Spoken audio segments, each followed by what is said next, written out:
Number 10. An agonizing photobomb. In 2019, a 19-year-old model named Katarina Zarutsky was vacationing in the Bahamas with her boyfriend and his family and took advantage of the opportunity to take some sexy photos among the beautiful scenery and exotic wildlife. She saw some other tourists snorkeling with a pack of nurse sharks and jumped at the chance to pose with the fish. Katarina's boyfriend and his family tried to discourage her from doing this, but the California native grew up surfing and scuba diving based on her past experience. She knew that nurse sharks are relatively harmless. The attractive young woman drew a crowd, and a local resident encouraged her to lay on her back for some pictures. That was when a shark dragged Katarina underwater by the wrist and held her under for several seconds. She managed to break free from the animal's jaws, mostly unscathed, but needed stitches and antibiotics.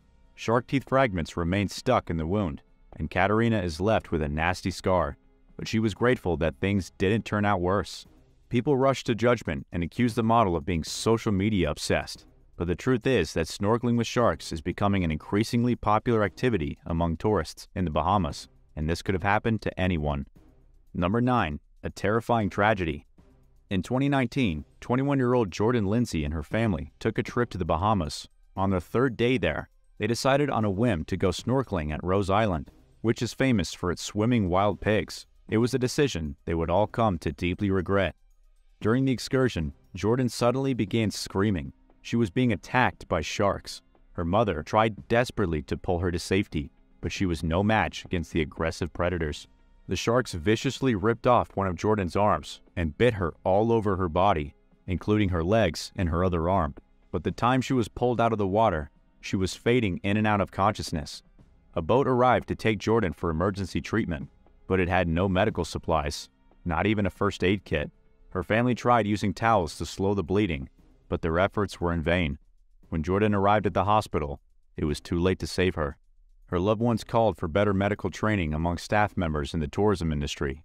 The company that hosted the snorkeling session extended its condolences to the distraught family and reassured the public that it would enhance its safety protocols. Number 8. Breaking through bars. In places like Australia, Mexico, and South Africa, cage diving is a popular activity for thrill-seeking tourists who want to get up close and personal with the great white shark. And it's generally considered safe because most companies use cages that sharks can't break into. Even if a shark charges at a cage, the bars are supposed to be too close together for it to reach the people inside. In 2016, terrifying footage surfaced online after a 13-foot-long great white shark breaking into a cage with a diver inside. The shocking ordeal happened while an employee on a nearby boat dangled chunks of tuna near the shark. When sharks lunge forward, they are temporarily blinded, and they also can't swim backwards. This is likely what caused the great white in the video to bust through the cage, rather than an instinctive urge to attack the person inside. Once the shark rammed into the cage, it was unable to back out, so it continued to thrust forward, probably out of a desire to get out of the situation. The man survived only because he's an experienced diver and knew to remain calm. He moved to the bottom of the cage. Once the shark broke free and left the scene, he swam to the top of the cage and signaled the onlookers that he was okay. Although the diver was uninjured, situations like this are not to be taken lightly, and what lasted for just a few seconds seemed like an eternity to those who witnessed the incident. Knowing something like this happened, would you go cage diving with great whites? Why or why not? Let us know in the comments below. But first, be sure to subscribe. Number 7. A remarkable recovery. 15-year-old Lucas Cruz came terrifyingly close to death in August when a 500-pound bull shark clamped its jaws down on his body. The kid was lobstering off the Miami coast when the attack happened. At first, he thought he had been hit by a boat, but he quickly realized that there were no boats nearby. The shark proceeded to bite Cruz numerous times all over his legs, causing muscle damage and severing the boy's Achilles tendon.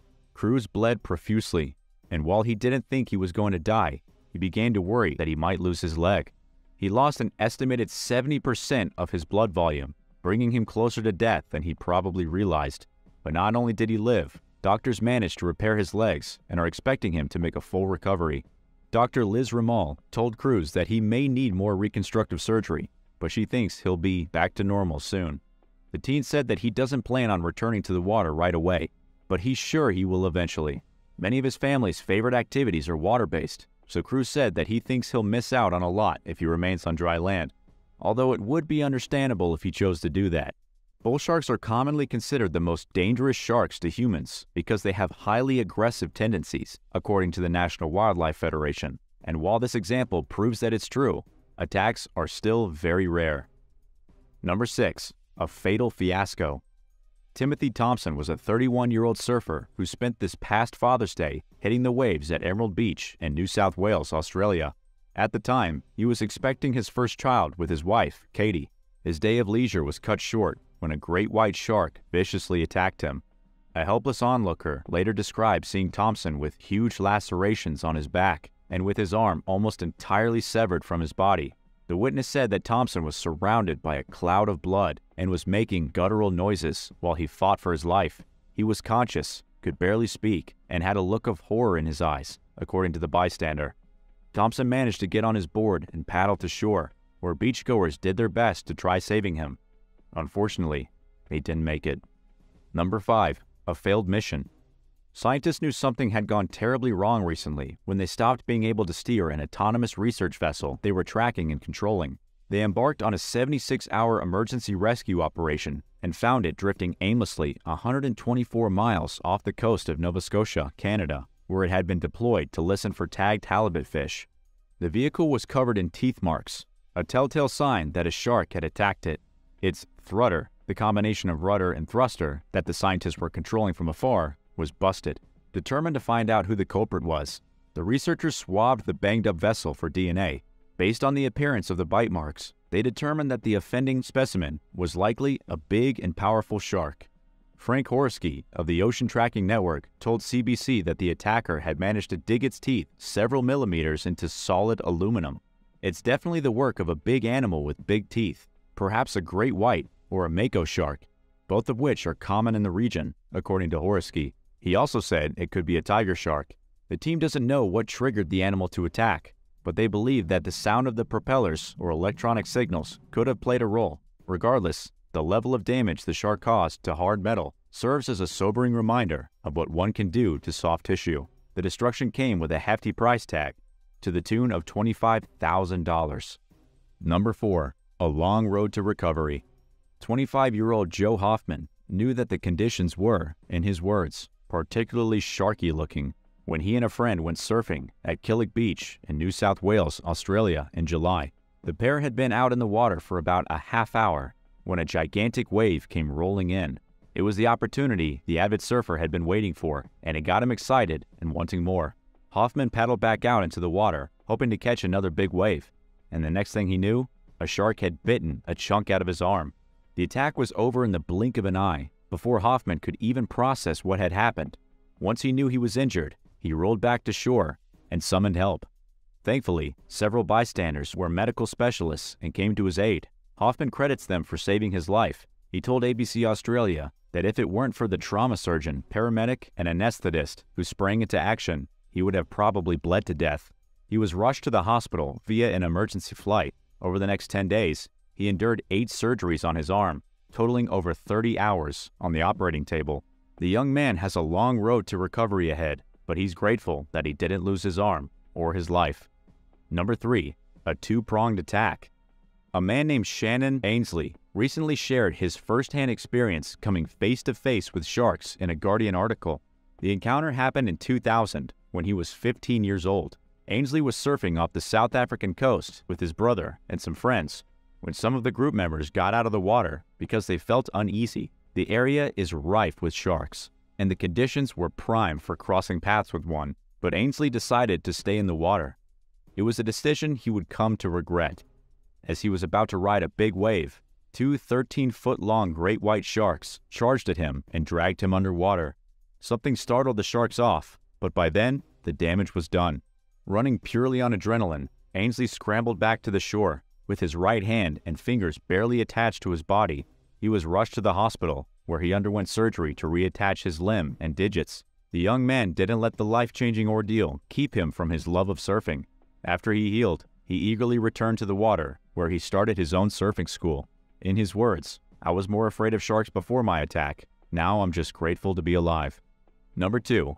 A great white bite. Researchers say that the number of great white sharks off the California coast is increasing noticeably. This means that they are coming closer to humans, and the chances of an attack are probably also getting larger.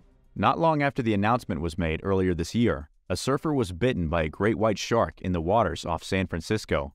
The 35-year-old man managed to swim to shore, where rescue workers applied a tourniquet and performed advanced life support measures. He was taken to the trauma unit at a nearby hospital and released a few days later. The attacking shark was estimated to be somewhere between 6 and 8 feet long, which means it was pretty young.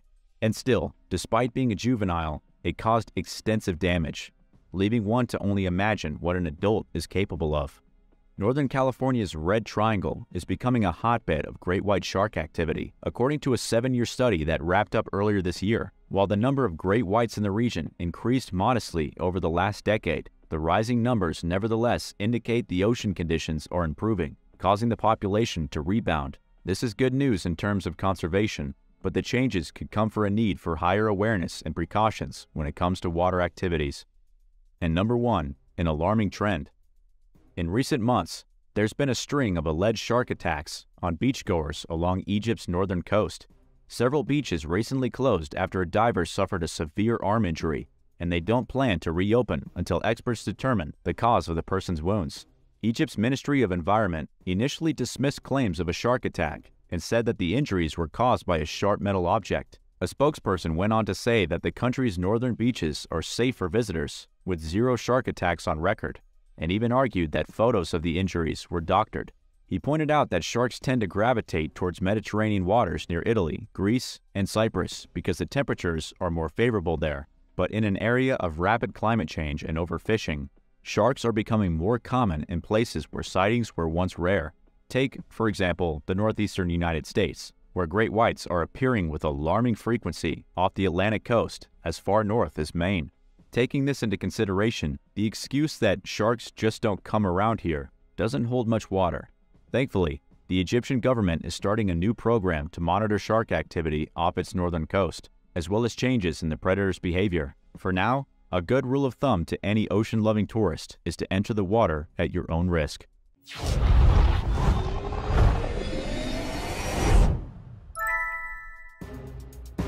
Number 10. The wrong leg.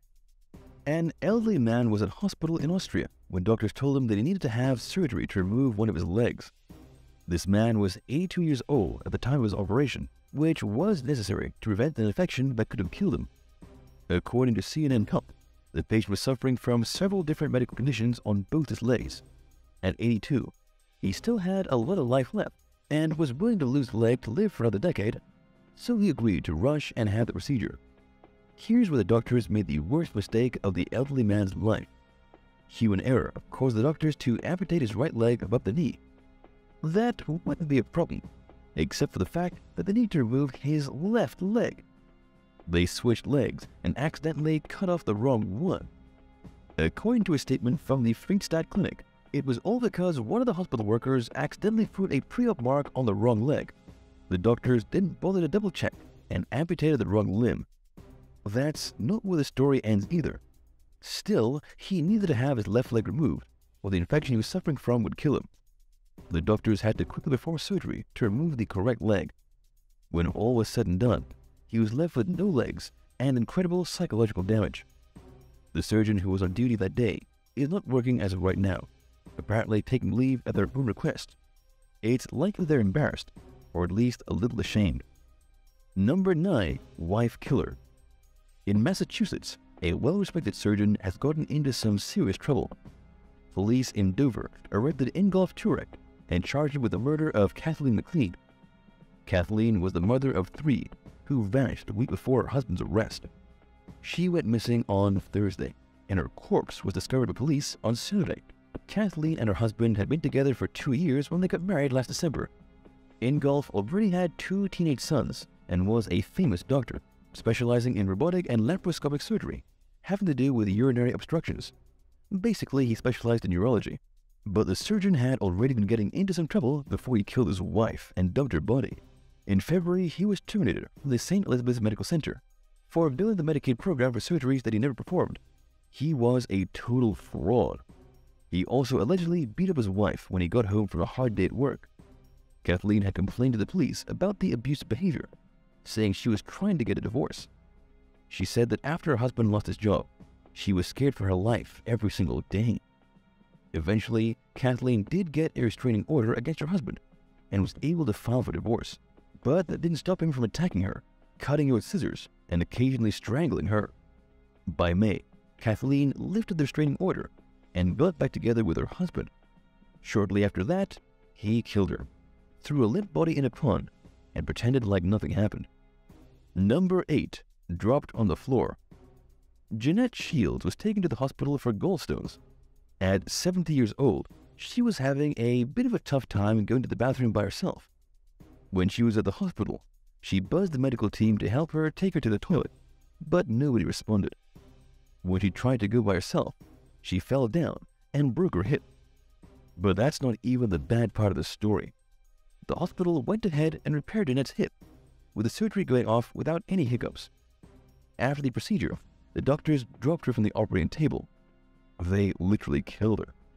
When the doctors dropped her, she cracked the back of her head on the floor and sustained serious head trauma. From that point, her condition deteriorated until she passed away just a short time later. This unfortunate incident happened in the United Kingdom. According to the woman's husband, the hospital only agreed to do a post-mortem examination to see the exact cause of death after he demanded it. And now, the hospital is wrapped up in an ongoing evaluation, and nobody has been blamed yet for her tragic death. Number 7. The worst doctor. Riccardo Cruciani was the worst doctor. Not only that, he was a complete scumbag. The things he did as a doctor are hard to believe and sickening to hear. Riccardo worked at the Israel Medical Center in New York and had a reputation as being a great pain physician. He was described as warm and charming, the kind of person you would never expect to abuse somebody. And yet, he was running a scam in which he got women addicted to pain medications to the point where they were dependent on his prescriptions.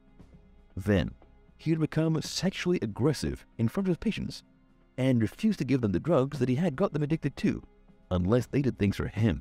And if the women refused, he refused in turn to refill the prescriptions. He would go so far as to force them into opioid withdrawal until they came crawling back to him offering sexual favors. Amazingly, Riccardo got away with this for decades. Whenever the complaints about him started to pile up, he would simply move to a new job at a new hospital in a new state. It wasn't until 2017 when he finally got charged in Pennsylvania for sexual assault. It was then that his medical license was taken away, but he's yet to be locked up behind bars. He's still facing criminal charges in both New Jersey and New York, but he's roaming free because he was able to pay the $1 million bail. Do you think Riccardo should be allowed free because he was able to pay such an exorbitant bail? Or should he be locked up for life, no exceptions? Let us know your thoughts in the comments below. And if you're liking this video, be sure to hit the thumbs up and subscribe buttons if you haven't already. Number 6. The Doctor and the Angels. A doctor from Connecticut tangled himself up in an illegal opioid scheme. When he got busted, he then managed to tangle himself up in a murder-for-hire scheme by trying to hire a hitman with the Hells Angels to take out a witness that wanted to testify against him. Anatoly Brailovsky got arrested in June of 2020 for illegally distributing prescriptions. To put that in simple terms, he was using his status as a doctor to distribute opioids to his patients for cash. He would trade cash for a prescription for drugs. Unknown to him, as he was participating in this drug-dealing operation, the DEA was getting complaints about his prescription habits. The main complaint came from the eyewitnesses in the case, somebody that the doctor knew, but who hasn't been named for safety reasons. Anatoly posted bail of $750,000 and was ordered to stay at home. But in a desperate attempt to have the case thrown out, he called up a friend who he thought would know somebody in the Hells Angels. He asked this individual to get one of their biker gang buddies to either intimidate or kill the witness. Naturally, the friend went to the police instead of the Hells Angels, and together they set up a sting operation. Anatoly was caught red-handed trying to hire an assassin that happened to be an undercover agent. He's now facing charges for trying to kill somebody and for being a drug-peddling doctor. Number 5. Fatal dosage. In a short time span of just 3 years between 2015 and 2018, an Ohio doctor murdered 25 of his patients by giving them fatal doses of pain medication. His name is William Kusel, and he had been working as a critical care physician at Mount Carmel Health in Columbus. He killed people by injecting them with upwards of 500 micrograms of fentanyl, way over what is considered to be a lethal dose. Each count of murder carries the possible sentence of 15 years to life. With 25 of them piled up, we can only hope he's never getting out of jail. But why did he kill so many people when he was a successful doctor? We don't actually know what his motivation was. William's lawyer made a statement saying that he never intended to kill anyone and was not performing mercy killings. And nonetheless, he did kill 25 people, and that is not an accident.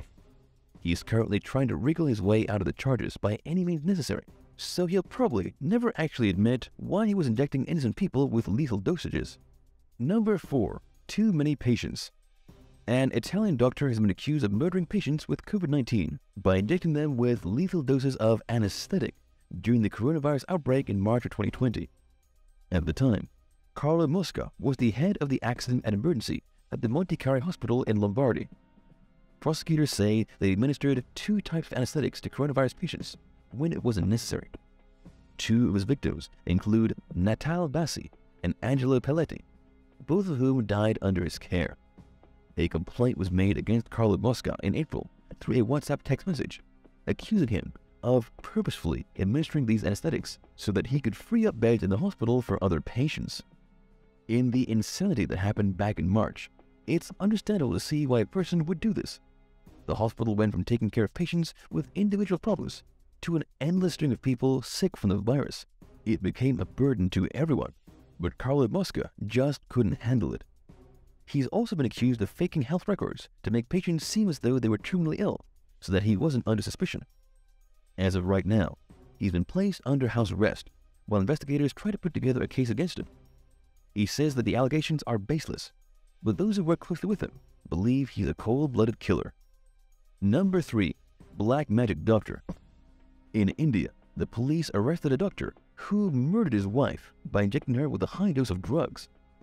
The arrest was only made 9 months after she had already died. According to the cops involved in the arrest, the murder was far more than just an angry doctor killing his wife. It was actually part of a black magic ritual.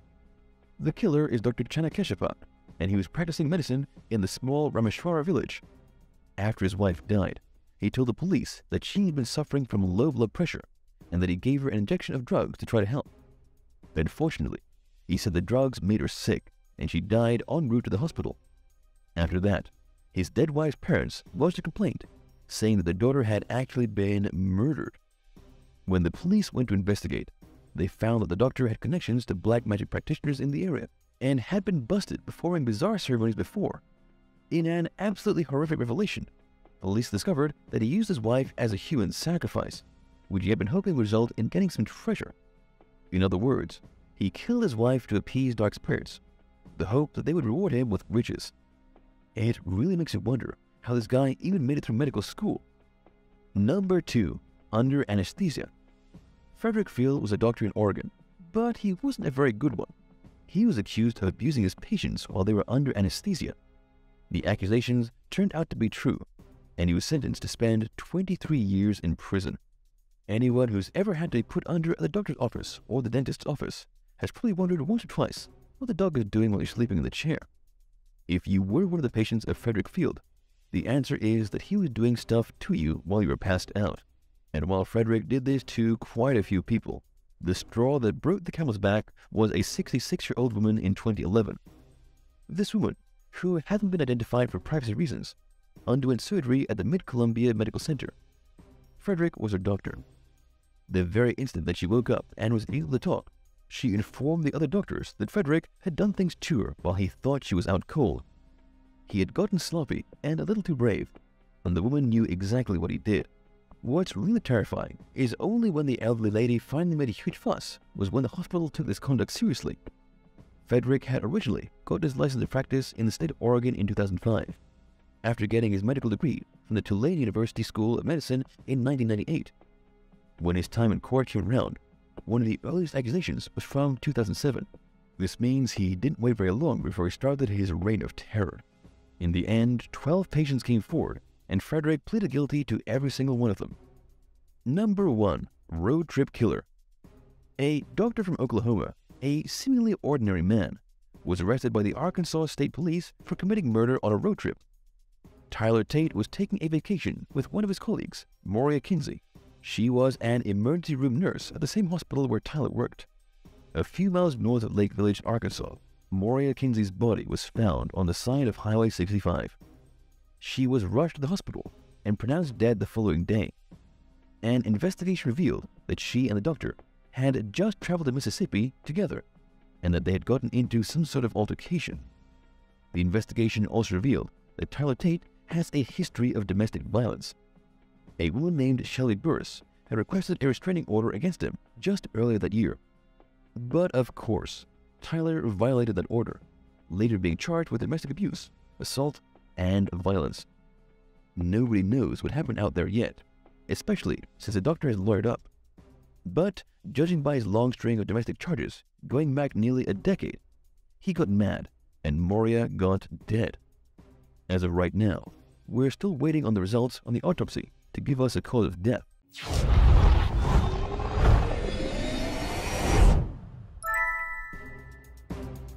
Number 10. Death in El Dorado Canyon. A climber was discovered dead at the El Dorado Canyon in Colorado. According to the Boulder County Sheriff's Office, a call came in at around 6 o'clock at night from a group of climbers who discovered the body of Scott Dewey.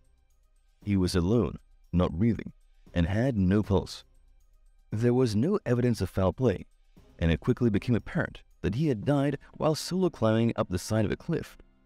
There were no ropes found, no harnesses, and he had no protection of any kind. This is something called free soloing, in which a climber has nothing but shoes and a chalk bag. It's the most dangerous form of climbing that a person can do. The people who came across his body never heard or saw the fall. They were just unfortunate enough to find the corpse. The accident appeared to be recent. Just a few hours had gone by before he was found. Once his identity was confirmed, the authorities learned that Scott was a dedicated climber who spent a lot of time in El Dorado Canyon. He frequently climbed by himself, just for the thrill of it. And to be honest, this is a dangerous enough canyon even when you have safety protection. Just before Scott's fatal fall, 2 different climbers who got the proper safety equipment fell when one of their anchors ripped.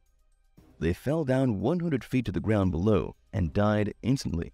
And 2 years before that, in 2019, a different free solo climber also fell to their death here.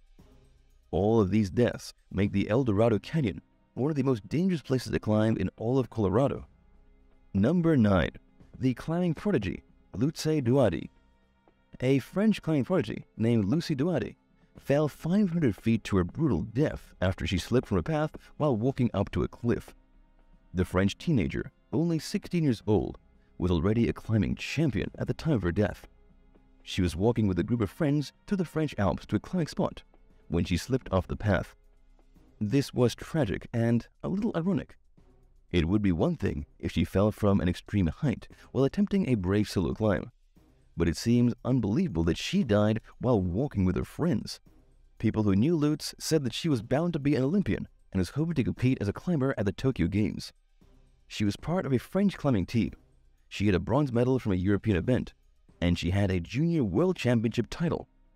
She has been described as full of energy, passionate, and wildly talented. The fall happened when Luce was walking across an exposed path near Crolles and St. Pancras.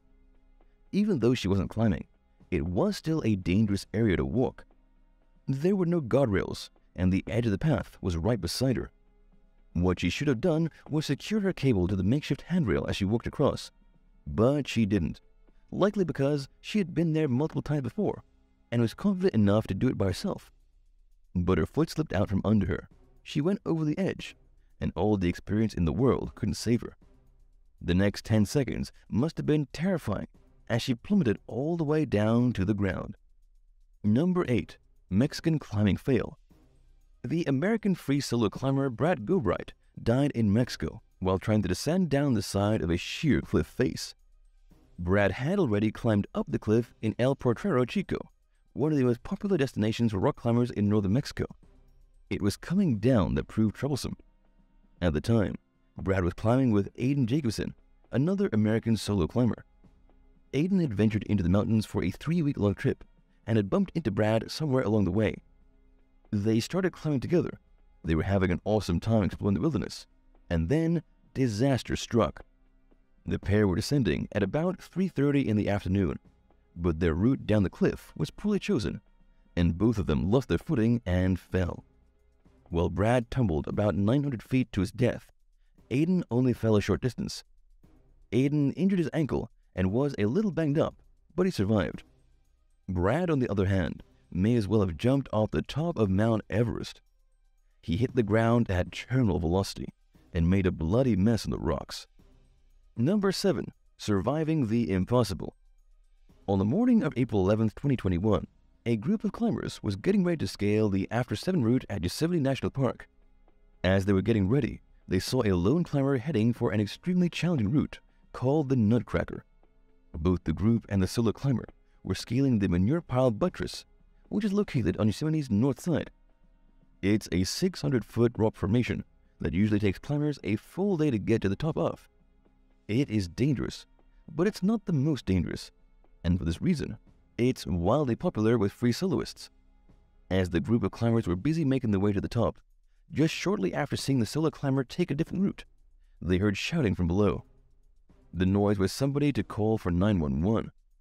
As it turned out, the solo climber had fallen somewhere between 150 and 200 feet and broke themselves on the ground.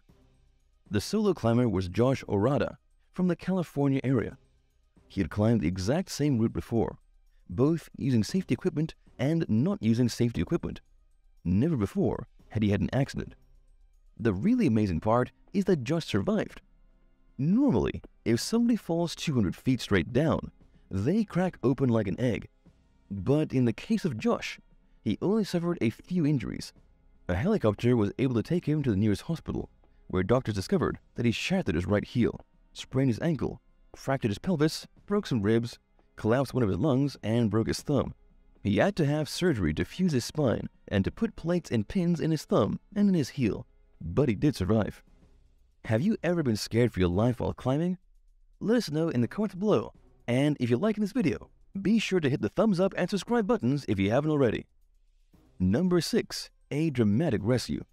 While Emily Harrington was trying to climb El Capitan at Yosemite National Park, she took a tumble. The 33-year-old climber was with her boyfriend, another climber named Adrian Bellinger, and their friend Alex Honnold. Alex and her boyfriend were obsessed with becoming the first people to climb El Capitan without using a rope. Emily Harrington was also interested in getting to the top of El Capitan freestyle, no ropes and no safety. An experienced climber, Emily had already scaled Mount Everest, the Ama Dablam mountain in Nepal, and the lesser-known Cho Oyu. But El Capitan holds a certain appeal to climbers because it's 3,000 feet of vertical climbing. It's extremely challenging and horribly dangerous. Alex had already been preparing to climb it solo for 2 years. Emily was 100 feet below Alex when he heard her scream. Keep in mind that this wasn't completely without safety equipment. They were climbing using a technique called simul climbing. It's where they put their equipment very spread out. The result here is that there are huge gaps between safety points, but the climbers can move much quicker. It's the next most dangerous thing to free climbing. When Emily fell, Alex was able to quickly reach out and grab a rope, which saved her life. If he hadn't grabbed the rope instinctively as he saw it falling beside him, because of the huge gaps between placements, she would have splattered on the ground. Instead, she banged her head on a rock, suffered some minor scrapes and bruises, but was otherwise perfectly fine. She's even said that she still plans on climbing El Capitan solo in the future. Number 5. Dead in Tennessee. Tennessee probably isn't the first place you think of when somebody mentions mountain climbing, and yet Tennessee was the recent location of a terrifying death of a beloved rock climber. We don't know his name, but the National Park Service has said that he was a 34-year-old guy from Colombia. He was climbing at the Big South Fork National River when he plunged 100 feet off the side of a cliff to his death. When the National Park officials went to investigate, they realized that the climber hadn't been using any of the proper ropes or pieces of equipment. He was free soloing. This park is home to the Twin Arches, arguably one of the most impressive geological features anywhere in the eastern United States. The arches are also popular for rock climbers since the tallest is only about 103 feet. It can easily be climbed in just a few hours, even if you're not super experienced. People climb it despite the fact that climbing is prohibited in most areas of the park. You're not allowed to climb on the arches or most of the cliffs, especially because they're made of loose and soft rocks. This makes them wildly unstable and dangerous. For our unfortunate free climber, he found out just how dangerous the hard way. Number 4. Dead in the water. 2 climbers from the United States were soloing off the coast of Majorca when something went wrong and they fell into the water. To understand this a bit better, keep in mind that the cliffs of Majorca, located in Spain, overlook the ocean. It's a beautiful place, but it's also extremely dangerous to be free climbing. According to authorities in Spain, both American men arrived at the climbing site from Barcelona hours before their accident. They haven't been named for privacy reasons. As they began to climb the treacherous cliffs, something happened that caused them both to fall off and hit the water. Both men hit the ocean so hard that they broke their bodies and were unable to keep their heads above the surface. If they didn't die from their injuries, they died from drowning. Their bodies were discovered by swimmers who alerted the lifeguard, but the lifeguard was unable to resuscitate either of the men, and they are pronounced dead at the scene. Number 3. Straight down the mountain. Austin Howell was known for being one of the most courageous solo climbers anywhere in the world, but his current ended up getting him dead when he fell while climbing the Short-Off Mountain in North Carolina. He was only 31 years old at the time of his death, falling at an unspecified time in the late morning. Rescue crews had to rappel down the side of the mountain to reach his body. The other climbers beat them to it and tried to perform CPR to resuscitate him, but because he fell and broke himself, likely collapsing both of his lungs, there wasn't much that CPR could do. While nobody knows exactly how high up he was, other climbers believe he was about 20 feet from the top. They looked up and saw him there, and the next second, his body was streaking to the bottom. They never even heard him scream, suggesting he just kind of accepted what was happening as he fell and closed his eyes and welcomed the warm embrace of death. Number 2. Swept away. Michael Reardon was a lot of things. He loved free soloing. He was a motivational speaker. He wrote in his spare time, and he even made films.